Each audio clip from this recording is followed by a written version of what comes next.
अगर अध्यात्म की शक्तियों का अंदाजा लगाना है और योगियों की शक्तियों के बारे में आपको थोड़ा भी समझना है तो ब्रह्म ऋषि श्री देवरा बाबा सरकार के जीवन चरित्र को अवश्य पढ़िए।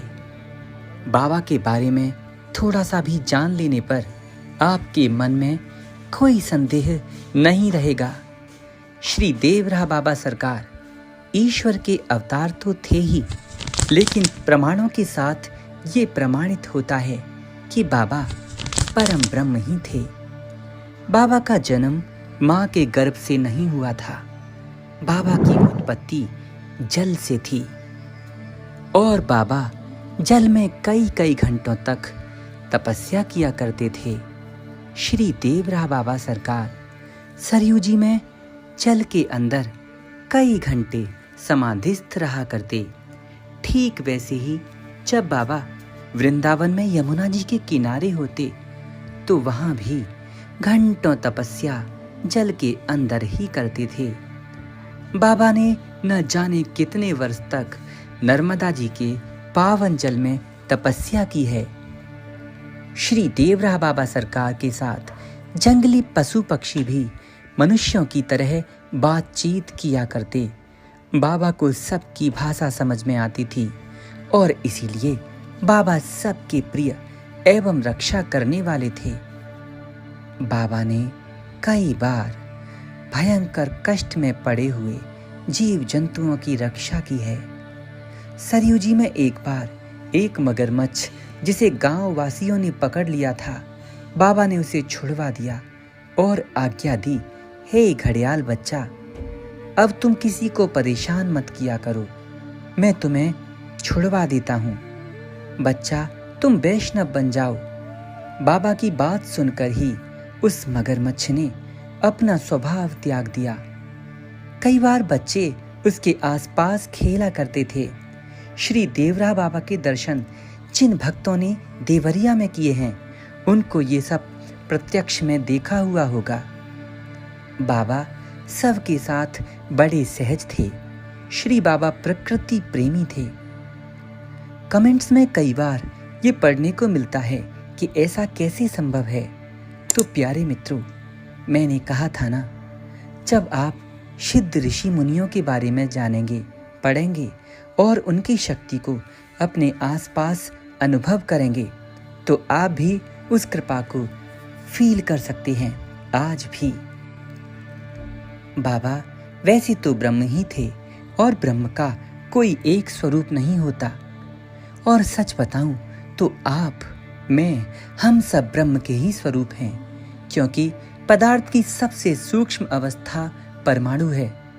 वो परमाणु जो ऊर्जा का मूर्तिमान स्वरूप है, उसके अंदर इलेक्ट्रॉन, प्रोटॉन, न्यूट्रॉन होते हैं और इलेक्ट्रॉन परमाणु की कक्षाओं में चक्कर लगाते हैं। ऊर्जा से ही तो वो चलते हैं। यानी क्योंकि परमाणु ब्रह्म का स्वरूप है और दो या दो से अधिक परमाणुओं से मिलकर एक अणु बनता है और कई सारे अणुओं से मिलकर एक कण यानी पार्टिकल बनता है और उन कणों से ही पदार्थ बनता है। पदार्थ की अवस्थाएं कई प्रकार की हो सकती हैं, सॉलिड, लिक्विड और गैस। अब तो प्रयोगशालाओं में उसकी उच्च अवस्था भी आ चुकी है, लेकिन व्यवहारिक जगत में ये तीन अवस्थाएं ही हैं। और योग विज्ञान में, योग दर्शन में भी पदार्थ के स्वरूप को बदला जा सकता है, लेकिन सामान्य मनुष्य जिसकी पहुंच इतनी नहीं है। क्यों? क्योंकि वो ऐसे माहौल में ही नहीं रहा और यही कारण है कि वो इन शक्तियों से अज्ञात है। श्री देवरा बाबा सरकार कहते हैं, बच्चा, प्रत्येक मनुष्य के दो शरीर होते हैं, एक तो सूक्ष्म शरीर जो दिखाई नहीं देता और एक स्थूल जो दिखाई देता है। इंद्रियां, मन और बुद्धि सूक्ष्म शरीर है, जबकि हाथ, पैर, आंख, नाक, कान, होठ, त्वचा, जीवा ये सब स्थूल शरीर है। हमारी इंद्रियों को बाहर की ओर छेदा गया है और इसी कारण हम स्थूल शरीर को ही देख पाते हैं। लेकिन योगी जन अपने अंतर जगत की यात्रा करके अपनी शक्तियों को जागृत कर लेते हैं और वो भी प्रकृति के साथ एकत्व को प्राप्त कर लेते हैं। इस अवस्था को प्राप्त करने के लिए योगी कठोर तपस्या करते हैं, अपनी इंद्रियों को समेटकर अपने अंतर जगत में स्थापित करते हैं। अपने अंदर एक जगह जहाँ हृदय चक्र में जीवात्मा वास करता है, आज्ञा चक्र में मनुष्य जा करके गुरुदेव के उपदेश को सुन और समझ सकता है, वहीं सहस्त्रार जगत में जाकर जीव और ब्रह्म एक हो जाते हैं। ऐसी अवस्था में योगी कुछ भी कर सकता है और ऐसी साधना करने वाला साधक भी महान योगी बन जाता है। लेकिन इसके लिए महती तपस्या करनी होगी।